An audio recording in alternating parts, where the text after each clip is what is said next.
Well, we're talking about it, and joining me now, former Reagan White House political director, Great America PAC strategist Ed Rollins, Pulitzer Prize winning columnist for the New York Post Michael Goodwin, and Washington Times online editor Monica Crowley, here with me on the floor of the Democratic National Convention, all three Fox News contributors.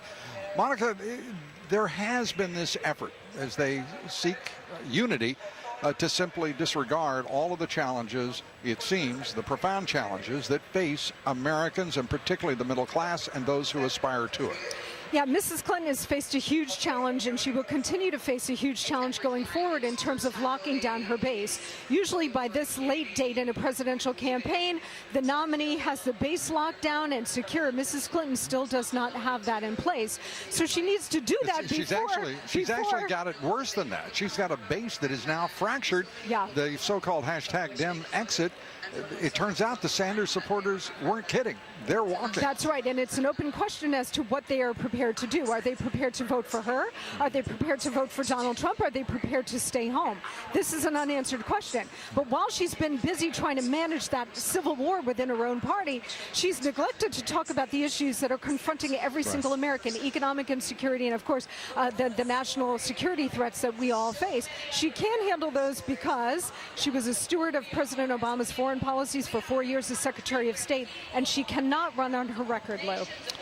Ed Rollins, she faces a daunting task here tonight, doesn't she? That is, some of the strategists, Democratic strategists, are saying they want to see her reshape her image, reveal a new persona, in effect, and at the same time meet all of the challenges that any nominee faces on acceptance night, and that is to show why she should be leading the United States.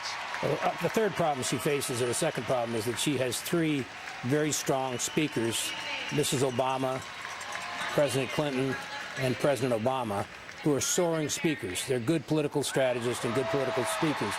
She is a lackluster speaker, and so my sense tonight, she's not going to excite this hall in the same way. People are excited about the fact that she's the first woman nominee. We've had that for 3 or 4 days now. But I think she just is not going to be able to touch the other rhetoric of the other speakers. So it'll be a disappointment. You know, Michael Goodwin, as Ed has suggested, she is running foremost, it seems, tonight, as a result of all that has transpired here this week.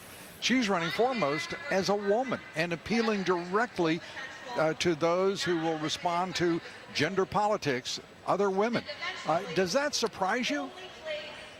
Well, look, I think that's really what she has left. It's the safest position for her, particularly with the makeup of the Democratic Party as it is. It's really non-objectionable in the gender ethnic identification party. But if she were to go after, say, fighting Islamic State, we saw what happened to Leon Panetta last night when he brought it up. If you talk about anything about the military, you're more likely to get booed than cheered. So I think she has a very small window tonight of things she can talk about, of things that will appeal to just about everybody in the audience.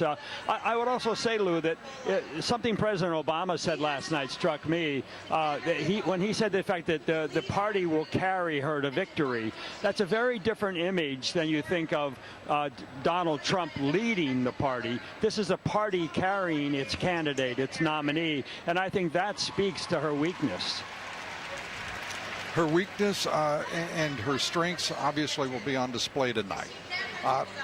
What is there in your mind that she must say to appeal beyond gender specific political impulse? This is a fractured party. It is a party that wants to rally around its leader. She is that. What can she do? I think she must do two things tonight.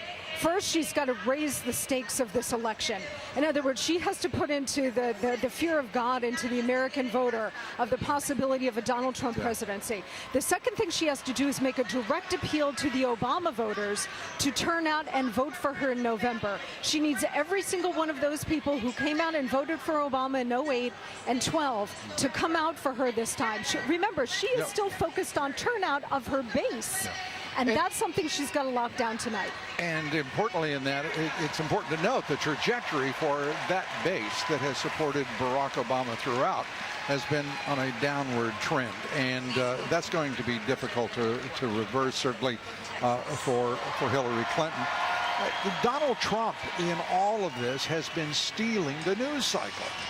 Some call his remarks outrageous. Others think they're clever, they're witty, and a highly successful stratagem.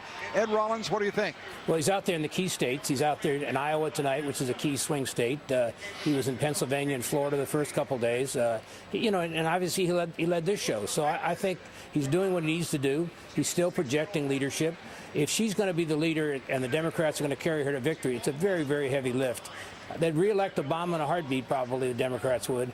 But to get her there, it's going to be a real heavy lift, and I don't think she's going to carry it easily. And it's not going to be just because she's a woman or a former senator, a former secretary of state, or a former wife of a president. She's got to somehow light a spark. She ought to condemn, first of all, she ought to condemn those people that are burning the American flag out there night after night, and that might be a good start. And she can condemn ISIS, and that would be a good start. But she's not going to do either one of those.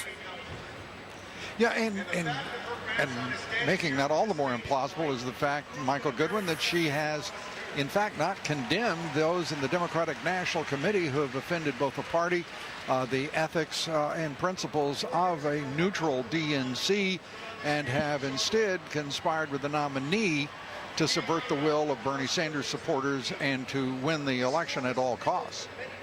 Well, look, Lou, I've been asking all week who had a motive to sabotage Bernie Sanders. I don't think the DNC had the motive. I think Hillary Clinton's campaign had the motive.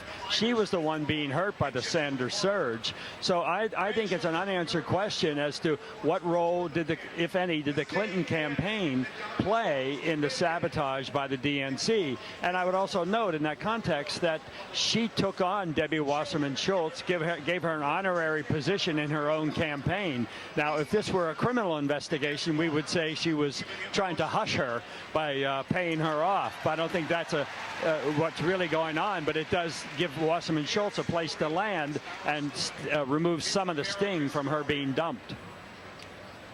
All right. Michael Goodwin, Ed Rollins, Thank and you, Monica Crowley. Thank you all for being care. here. Thank you. Bye-bye.